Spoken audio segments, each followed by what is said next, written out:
ஓம் cream ஆதித்யாய சோமாய மங்களாய புதாய குரு சுக்ர சனிப்பியச்ச ராகவே கேதவே நமக. உலகை கட்டி காக்கும் பரமேஸ்வரன் பார்வதியின் திருவருளால் அனைவரும் நலமுடன் வாழ இந்த எல்லாம் வல்ல இறைவனை வணங்கி நேயர்கள் அனைவருக்கும் எனது அன்பான வணக்கங்களை தெரிவித்துக் கொள்கின்றேன். இன்றைய பதிவிலே நாம் பார்க்க இருப்பது நவம்பர் மாதத்திற்கான ராசி பலன்கள். முதலில் கிரகங்களின் நிலைகளை பற்றி பார்க்கலாம்.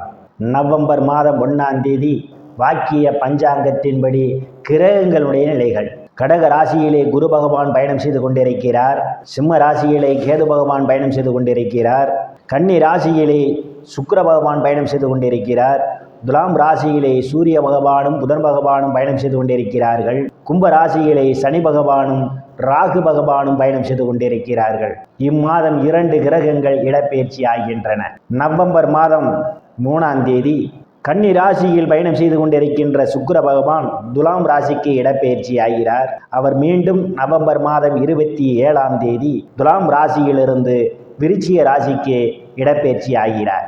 துலாம் ராசியிலே பயணம் செய்து கொண்டிருக்கின்ற சூரிய பகவான் நவம்பர் மாதம் 17ஆம் தேதி துலாம் ராசியிலிருந்து விருச்சிக ராசிக்கு இடப்பெயர்ச்சி ஆகிறார். நான் கூறக்கூடிய பலன்கள் அனைத்தும் வாக்கிய பஞ்சாங்கத்தின்படி கோச்சார ரீதியான உலக மக்கள் அனைவருக்குமான பொது பலன்கள். உங்களுடைய சுய சாதகத்தில் கிரகங்கள் இருந்த நிலைமையும் தற்போது நடக்கக்கூடிய தசாபுத்தியும் கணக்கில் எடுத்துக்கொண்டு பலன்கள் எடுக்கும்போதுதான் துல்லியமான பலன்களை எடுக்க முடியும். உங்களுக்கு துல்லியமான பலன்கள் நீங்கள் தெரிந்து கொள்ள விரும்பினால் உங்களுடைய பெயர், பிறந்த தேதி, பிறந்த நேரம், பிறந்த ஊர் ஆகியவற்றை எனது வாட்ஸ்அப் எண்ணிற்கு அனுப்பி வைத்து பலன்களை தெரிந்து கொள்ளலாம். உரிய கட்டணம் செலுத்தி வாருங்கள், ராசிக்குள் போகலாம். சிம்ம ராசி. ராசியிலே கேது பகவான் பயணம் செய்து கொண்டிருக்கிறார். ராசியை சனி பகவானும் ராகு பகவானும் பார்வையிடுவதால் உங்களுடைய செயல்பாடுகளில் வேகம் குறைந்திருக்கும். ஒரு சோம்பேறித்தனம் தட்டுப்படும். எந்த ஒரு செயலையும் இன்று செய்யலாம், நாளை செய்யலாம் என்ற எண்ணோட்டங்கள் ஓடிக்கொண்டிருக்கும். தனங்குடும்ப வாக்குஸ்தானத்திலே 3ஆம் தேதி வரை சுக்கிர பகவான் பயணம் செய்து கொண்டிருப்பதும், தனங்குடும்ப வாக்கு ஸ்தானாதிபதி தைரிய வீரிய ஸ்தானத்திலே, அதாவது தனங்குடும்ப வாக்கு ஸ்தானத்திற்கு தனங்குடும்ப வாக்கு ஸ்தானத்திலே அவர் பயணம் செய்து கொண்டிருப்பதால் பொருளாதாரம் மேம்படக்கூடிய மாதமாகவே இந்த மாதம் உங்களுக்கு அமைய காத்து கொண்டிருக்கின்றது. நீங்கள் எதிர்பார்த்து கொண்டிருந்த இடங்களிலிருந்தெல்லாம் பண வரவுகள் தாராளமாக கிடைக்கும். தங்க வெள்ளி ஆடை ஆபரணங்கள் வாங்க நினைப்பவர்கள் ஆசைகள்லாம் முழுமையாக பூர்த்தியாகும். சாதுரியமாக எதையும் பேசி எளிதில் சாதித்து விடுவீர்கள். உங்களை சுற்றி உள்ளவர்கள்லாம் உங்கள் பேச்சுக்கு மதிப்பு மரியாதையும் கொடுப்பார்கள். குடும்ப உறுப்பினர்களை ஒற்றுமை நிலவக்கூடிய மாதம் இந்த மாதம். தைரிய வீரிய ஸ்தானத்திலே ராசிநாதன் இம்மாதம் 17ஆம் தேதி வரை பயணம் செய்து கொண்டிருப்பதும், தைரிய வீரிய ஸ்தானாதிபதி ஆட்சி பலத்தோடு இம்மாதம் பயணம் செய்து கொண்டிருப்பதும், தனங்குடும்ப வாக்குஸ்தானாதிபதி புதன் பகவானும் தைரிய வீரியஸ்தானத்திலே இம்மாதம் பயணம் செய்து கொண்டிருப்பதாலும் இளைய சகோதர சகோதரியுடைய அன்பும் ஆதரவும் உங்களுக்கு நிறைந்திருக்கும். அவர்களால் நீங்கள் பொருளாதாரத்தில் மேன்மை அடைவீர்கள். சிலருக்கு சிறு குறு பயணங்களால் அனுகூலமான பலன்கள் உண்டு, ஆதாயம் உண்டு. சிலருக்கு கடித போக்குவரத்தால் நல்ல செய்திகள் வந்து கிடைப்பதற்கான வாய்ப்புகளும் உண்டு. அக்கம் பக்கத்தாருடன் இருந்து வந்த மனக்கசப்புகள் எல்லாம் மாறி நல்ல நட்புணர்வு ஏற்படுவதற்கான ஒரு சூழலும் உண்டு. சுகஸ்தானத்திலே சுகஸ்தானாதிபதி ஆட்சி பலத்தோடு இம்மாதம் அவர் பயணம் செய்து கொண்டிருப்பதும், சுகஸ்தானத்தை குரு பகவான் பார்வையிடுவதாலும் தாயினுடைய அன்பும் ஆதரவும் உங்களுக்கு நிறைந்திருக்கும். தாயார் உங்களுக்கு பக்க பலமாக இருப்பார். உயர்கல்வி படிக்கக்கூடிய மாணவ மாணவிகள் எல்லாம் படிப்பிலே சிறந்து விளங்குவார்கள். ஆசிரியருடைய நன்மதிப்பையும் பாராட்டையும் பெறுவார்கள். பூமி வீடு வாகனம் வாங்க நினைப்பவர்கள் ஆசைகள்லாம் முழுமையாக பூர்த்தியாகும். சிலர் பழைய வாகனத்தை மாற்றி புதிய வாகனம் வாங்குவதற்கான யோக அமைப்புகளும் கூடி வருகின்றது. ரியல் எஸ்டேட் நடத்துபவர்களுக்கெல்லாம் இது ஒரு பொன்னான காலமாகும். கூடுதலான வருவாயை காண முடியும். உறவினர்களிடம் இதுவரை இருந்து வந்த மனக்கசப்புகள் எல்லாம் மாறி நல்ல நட்புணர்வு ஏற்படுவதற்கான ஒரு சூழல் உண்டு. விவசாயிகளுக்கு புதிய ஒப்பந்தமும் விளைபொருளுக்கு தகுந்த விலையும் கிடைக்கும். கால்நடை வளர்ப்போரெல்லாம் கால்நடைகள் மூலமாக கூடுதலான வருவாயை காண்பதற்கான ஒரு சூழலும் உண்டு.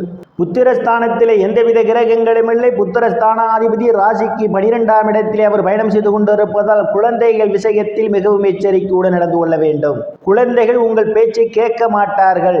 அவர்களுடன் அனுசரித்து போவது மிகவும் நல்லது.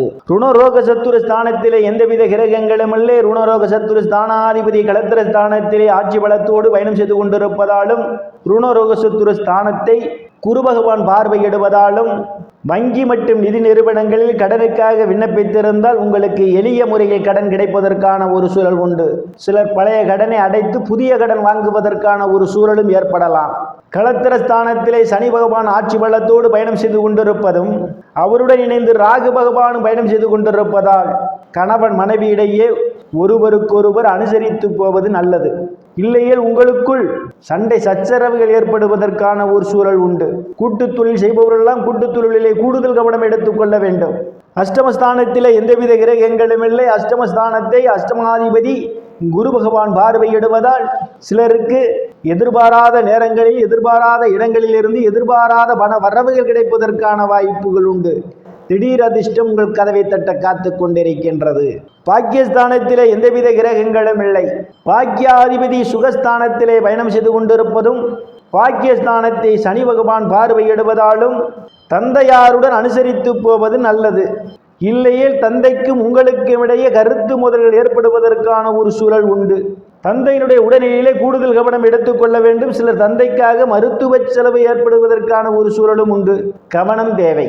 தொழில் ஸ்தானத்திலே எந்தவித கிரகங்களும் இல்லை. தொழில் ஸ்தானாதிபதி இம்மாதம் தைரிய வீரிய ஸ்தானத்திலே ஆட்சி பலத்தோடு பயணம் செய்து கொண்டிருப்பதாலும், தொழில் ஸ்தானத்தை சுகஸ்தானாதிபதியும் பாக்கியாதிபதியுமான செவ்வாய் பகவான் பார்வையிடுவதாலும் நீங்கள் செய்யக்கூடிய தொழிலிலே அபரிமிதமான முன்னேற்றத்தை காண முடியும்.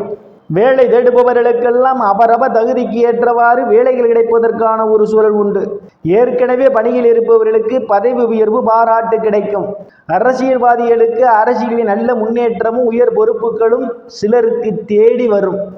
லாபஸ்தானத்திலே எந்தவித கிரகங்களும் இல்லை. லாபஸ்தானாதிபதி தைரிய வீரியஸ்தானத்திலே பயணம் செய்து கொண்டிருப்பதும், லாபஸ்தானத்தை சுகஸ்தானாதிபதியும் பாக்கியாதிபதியுமான செவ்வாய் பகவான் பார்வையிடுவதாலும் நீங்கள் செய்யக்கூடிய தொழிலே இரட்டிப்பான வருவாய் உண்டு. மூத்த சகோதர சகோதரியுடைய அன்பும் ஆதரவும் உங்களுக்கு நிறைந்திருக்கும். நண்பர்கள்லாம் உங்களுக்கு பக்க பலமாக இருப்பார்கள். விரயஸ்தானத்திலே குரு பகவான் உச்ச பலத்தோடு பயணம் செய்து கொண்டிருப்பதால் சிலருக்கு சுப செலவுகள் ஏற்படுவதற்கான ஒரு சூழல் உண்டு. வெளிநாடு செல்வதற்காக முயற்சி செய்து கொண்டிருப்பவர்களுக்கு வெளிநாடு செல்வதற்கான வாய்ப்புகளும் தேடி வரும். இறைவனுடைய திருவருளால் அனைத்து செல்வச் செழிப்பும் பெற்று சிறப்புடன் வாழ அந்த எல்லாம் வல்ல இறைவனை வணங்கி நேயர்களை மீண்டும் அடுத்த பதிவில் சந்திக்கும் வரை விடைபெறுவது ஜோதிடர் எஸ் ராமன். நன்றி, வணக்கம்.